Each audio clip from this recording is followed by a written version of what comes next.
पंचमी, कौन सी तिथि?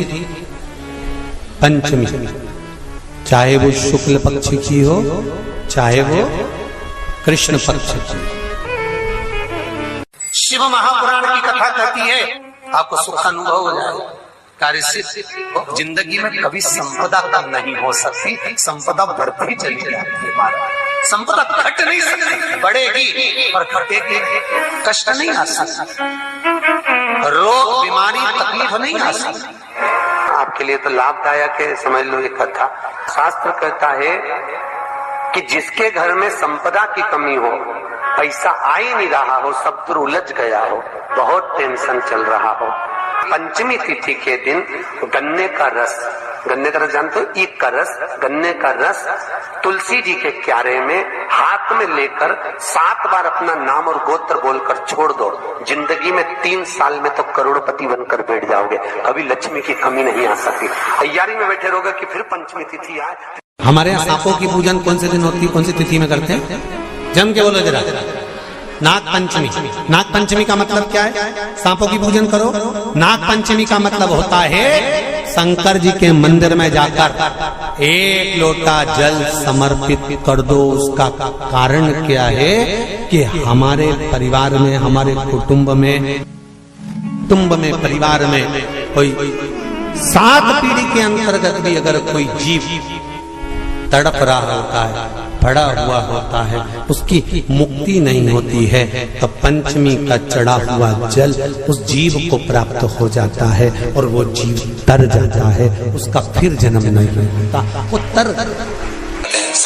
संपदा के लिए अर्थात जिसका व्यापार नहीं चलता, जिसके घर में पैसा नहीं आता, या नौकरी नहीं लग रही, या सर्विस नहीं लग रही, आप अप्लाई कर रहे हो, जगह जगह जाकर इंटरव्यू भी दे रहे हो और पैसा नहीं आता, तो उसके लिए भी प्रयास किया जाता है। पर उसके लिए यहाँ पर जो धन के लिए करते हैं, उसके लिए विष्णुपदी के लिए करते हैं। मतलब जैसे गंगा के जल में तुलसी के 11 पत्ते डाले जाते हैं और उसको किसी भी नारायण के मंदिर में, राम कृष्ण शिव, शंकर नहीं, राम कृष्ण भगवान विष्णु दत्त आदि जितने नारायण के मंदिर हैं, उस मंदिर में किसी भी पात्र में, एक छोटे से पात्र में उसको भरकर रखी जाते हैं महाराज। उससे भी जॉब, सर्विस, नौकरी में सफलता प्राप्त हो जाती है। परंतु वो भी एकादशी को ही होता है। कुछ देर तक पात्र को रखा जाता है, फिर वही पात्र का जल किसी भी वृक्ष के नीचे डाल दिया जाता है, उससे भी नौकरी के लिए फायदा मिलता है। गंगा का जल को एकादशी और द्वादशी, इन 3 तिथियों पर एक रोटी में थोड़ा सा मीठा रखकर सोमक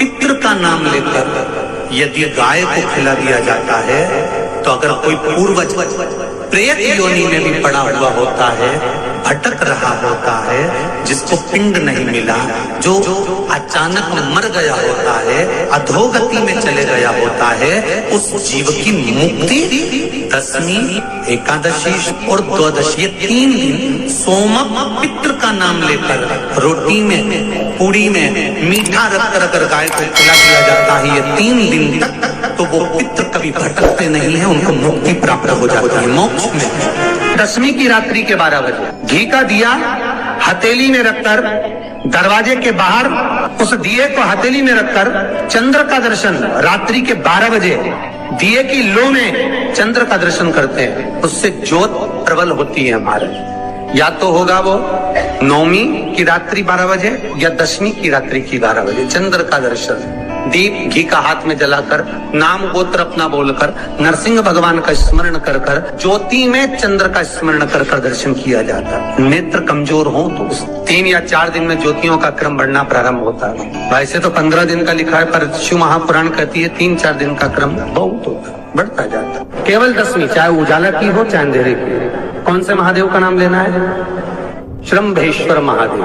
तो जब कोई व्यक्ति चिड़चिड़ करता है, क्रोध करता है, गुस्सा करता है, तो महाराज शंकर भगवान का श्रम्भेश्वर महादेव का नाम लेकर 31 बेलपत्र, जिस व्यक्ति को क्रोध आता है उस व्यक्ति का स्मरण कर कर आखा चावल मतलब सेगे चावल के साथ 1-1 बेलपत्र, 31 बेलपत्र कर कर शिव जी के शिवलिंग पर समर्पित करी जाती है, मात्र दशमी की तिथि के लिए। केवल दशमी, चाहे उजाला की हो चाहे अंधेरे की। कौन से महादेव का नाम लेना है? श्रम्भेश्वर महादेव, शिव जी का एक छोटे छोटे बच्चे रहते हैं, कुछ कुछ बच्चों को माता जबरदस्ती के भोजन कराती है, खिलाती है, ठोकती मारती खिलाती है।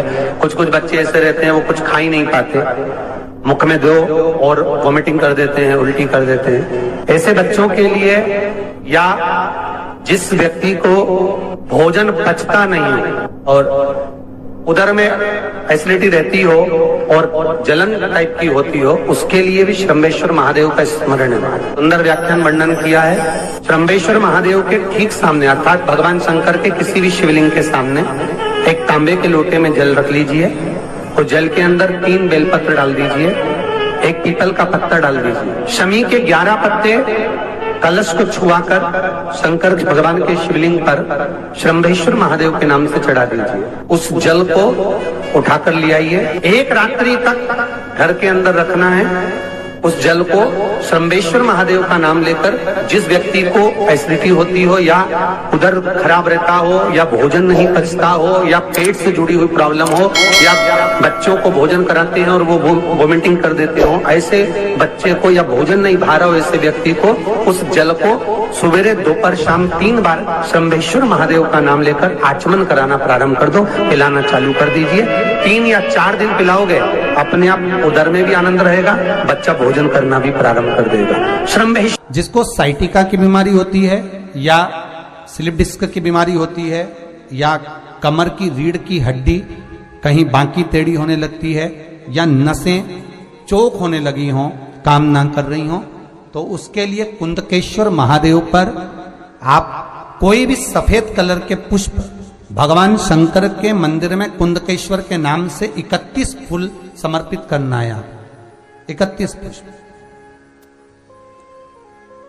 और कुंदकेश्वर के नाम से 31 पुष्प समर्पित कर बेलपत्री के पेड़ के नीचे की जड़ थोड़ा सा भाग निकालकर ऊपर से छीलकर अंदर का भाग शंकर कुंदकेश्वर को चढ़ाना है। उस जड़ को लाकर उसको पीसना है और पीसकर सुबह के समय पर 3 बार उसका कुंदकेश्वर का नाम लेकर सेवन करना है। जिसको साइटिका और जिसको रीढ़ की हड्डी, स्लिप डिस्क, जिसको प्रॉब्लम होती है उसको बाबा कुंदकेश्वर एक ऐसे महादेव हैं, क्योंकि भगवान शंकर के चरण पर पार्वती के द्वारा फेंका गया कुंद का प्रहार हुआ और उससे बाबा को चोट लगी, जिससे बाबा का नाम कुंदकेश्वर पड़ा।